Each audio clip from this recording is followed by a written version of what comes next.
legend says that he actually created the universe to lead up to this moment where he could be tied 1-1 in the Iron Squid semifinals. It is LGIM NesTea. Spawning down in the bottom left-hand corner here, as are Red Zerg himself, again tied up with his opponent. He goes by the name of DongRaeGu. You know, and of course his tag is MVP DRG, which is kind of becoming a trend where the players whose names are letters join teams who have lots of letters with them, like when JYP joined EG and it was EG JYP RC. Was very confusing for one of my friends who watched his first ever StarCraft cast. First ever? Yeah, it was first. You know, it was one of my roommates' friends who came by the house and walked in and saw EGJYPRC and who's Eggjibrook? Like, thought try to pronounce it, and from then on out, I decided that that's the way that the cast must be. We see DRG actually having quite a late spawning pool compared to NesTea, who's just decided that he's going to 10 pool every game all the time. You know, it's funny because for the longest time and ZVZ, I actually on ladder we 10 pooled just every game anyway because it was just one of the things to go for. It was good technically, offensively. It was good economically against all the variations that your opponent could eventually go for, and you try and play out of it if your opponent just somehow blind counters it, but it doesn't leave you in a completely crippled state. And NesTea's just apparently going back to that. It's you make it sound so unfair. It's like, I'm going to do the build where you rush lings and bases. It's, well, I mean, you know, NesTea's making it work. And you see Life 10 pool a lot. Like, a lot. He loves his 10 pools. Wow, but DongRaeGu doing a clever little twist of his own, throwing down the expansion and lings before he throws down the queen. There's been plenty of time for DongRaeGu to have built those queens, but opted not to, trying to get these lings out. That hatch is really low on health already. DongRaeGu is trying to buy time. It is at about 1/3 health, and it's time to do the ever so most dangerous dance. Look at the way NesTea's placing those lings, maintaining the concave. And trying to dance them back as quickly as he can do as well. Here he's going to force the cancellation. He has to cancel. Oh, no! Oh, he did cancel! It missed it! Oh! NesTea, the king of the universe! Why didn't he cancel? I don't know. I thought he thought that his opponent would think that he was going to pull back and not think that he would have time to cancel, but that's not what he thought. Mind games. Mind games, my friend. Now DRG clearly well behind NesTea. Oh, resources, my God. 1 unit lost, and that was not an oversized overlord. That was a hatch and a drone, I suppose. DRG, how? Oh my, okay, I can't believe that actually happened here, but DongRaeGu in a catastrophic position this early on. What?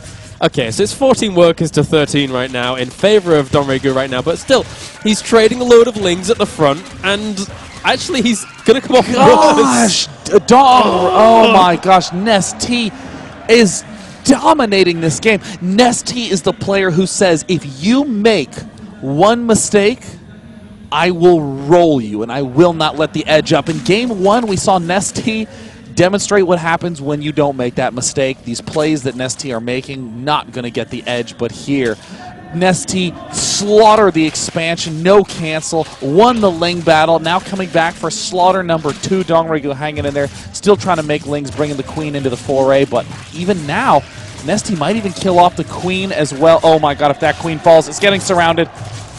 Lings on the way to reinforce, though. They will save it for now. But behind all of this, NesTea has been happily droning. He does have his 2 bases completely up and running now. Already has a little bit of that saturated, whilst DongRaeGu's having to play catch-up a little bit, really, having to transfer some of his drones that are equal right now. But thankfully, because NesTea does have that little bit of a lava advantage to kick things off here, his droning is going to be a little bit more fierce than DongRaeGu's. Yeah, actually, as we head on over to the units lost tab, I mean, DongRaeGu, I think, clearly, 700 is way bigger than 256, but with any strategy that involves an early attack, if you are devoting money to an early attack, you are taking money away from tech, from expanding, from all those other things. So in other words, if you devote to an early attack, you must do damage just to make the game even.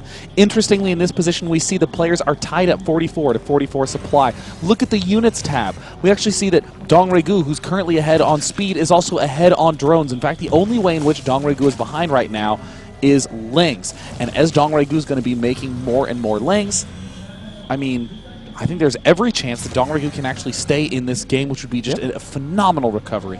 Yeah, Roach Warren is on the way as well for NesTea here whilst he goes for that. I think NesTea just goes for Roachling Bane aggression again. I mean, he's got, well, he only has the 2 gas guys down right now, but the third one is being taken in range of that Overlord, so it has been spotted.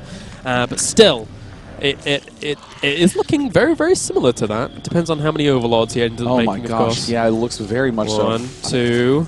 Is there a third one? I think that is an excellent call. I mean, this is a fantastic all-in. Third, it exploits players who try to get a little greedy. And DongRaeGu, he's not behind, but most players would ouch, what an excellent play right there by NesTea. Most players would think, oh my god, I lost my hatch. My opponent is probably way ahead in tech. I gotta hurry up. And then what does DongRaeGu do? He rushes to the lair. He rushes to get all his geysers up. Look, oh god, and he's gonna go Spire.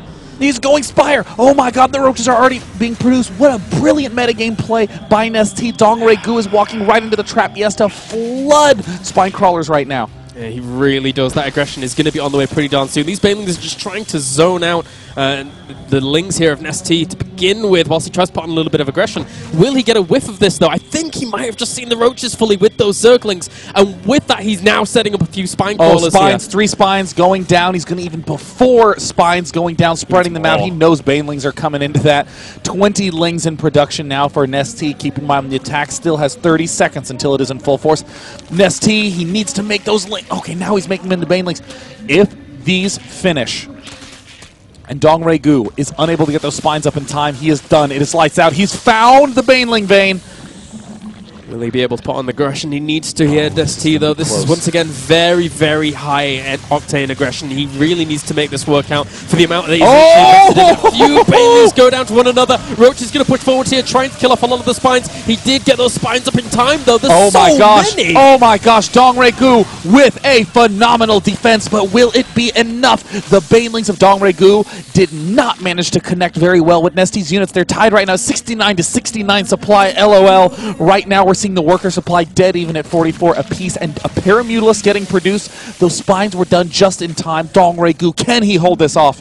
Those Mutalisks are on the way. It's like, normally when Mutalisks come out, they add a clock to all of these units. There's only 3 Mutalisks, but he cannot penetrate that wall. It is so difficult now for him to actually try and go for that. NesTea will be better off just sitting around outside and maybe even just going home with all of this and trying to expand.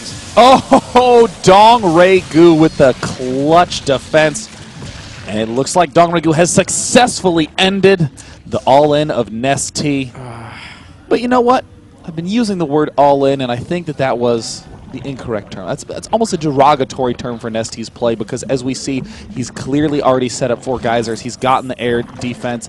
He has a decent excessive gas constructed to transition into infestors. It's weird, because if this had been any other game and DRG would have not lost his hatch at the beginning and would have been a normal economical standpoint, and those Mutalisks would have come out to greet that, but it wouldn't have been 3 Mutalisks, it would have normally been 7 or 8, then it would have been, considering the lateness of NesTea's layer, it would have been very hard for NesTea to try and recover from that position. But because of the early game, NesTea should be all right. He should be okay, yeah. Some strong ninja tactics by NesTea. Hiding the Lings, waiting to see the Mutalisks. Ooh, waiting to see the Mutalisks there. And then counterattacking with the Lings. However, NesTea's Lings ran straight into some Banelings. The Mutalisks dancing around here and don't want to get too close to those queens. Will retreat to the lovely, lovely help of those Zerglings, and he looks to put on his own aggression again. And actually, DRG only has 3 roaches and 8 Zerglings, so he's making a few roaches as well, but I don't think, well, NesTea doesn't want to fully commit, DRG doesn't want to fully commit to that frontal assault. Now this is interesting. NesTea, who banked up plenty of gas to be able to do a transition into infestors, He's not doing it. He's going straight for Hydralisk. He's going for the unit that will soon enough have speed skates and nitro packs added to his little spines for the upcoming Heart of the Swarm. Now, it looks like NesTea, who is already a crowd favorite, wants to be a crowd favoriter, going for the Hydra Nidus combo. Completely outrageous kind of style, but absolutely brilliant.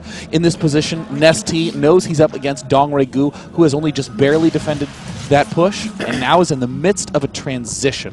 DongRaeGu wants to be getting up more infestors, wants to be droning up this expansion, and is essentially convinced that this contain is going to buy him all the time he needs. But now, going into Hydralisk with Roach. Well, I love this choice as well, because against Mutalist play and ZVZ, most of the time you actually end up to making all of these queens as well, and you take them with you. You take them with you to add great extra anti-air. You add the no way!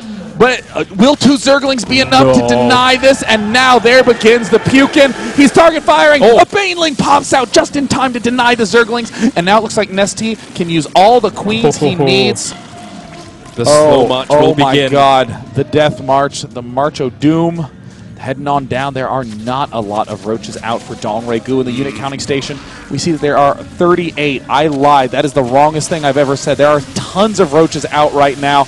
DongRaeGu did not transition over to infestors. He built nothing but brunt meat units. Plenty of roaches. Oh, DongRaeGu! Now he's the one doing the metagame read. NesTea moved all his roaches and Hydralisks ahead of all the queens. He didn't have any potential transfuses to deal with. They're being wasted on the queens. GG! Game number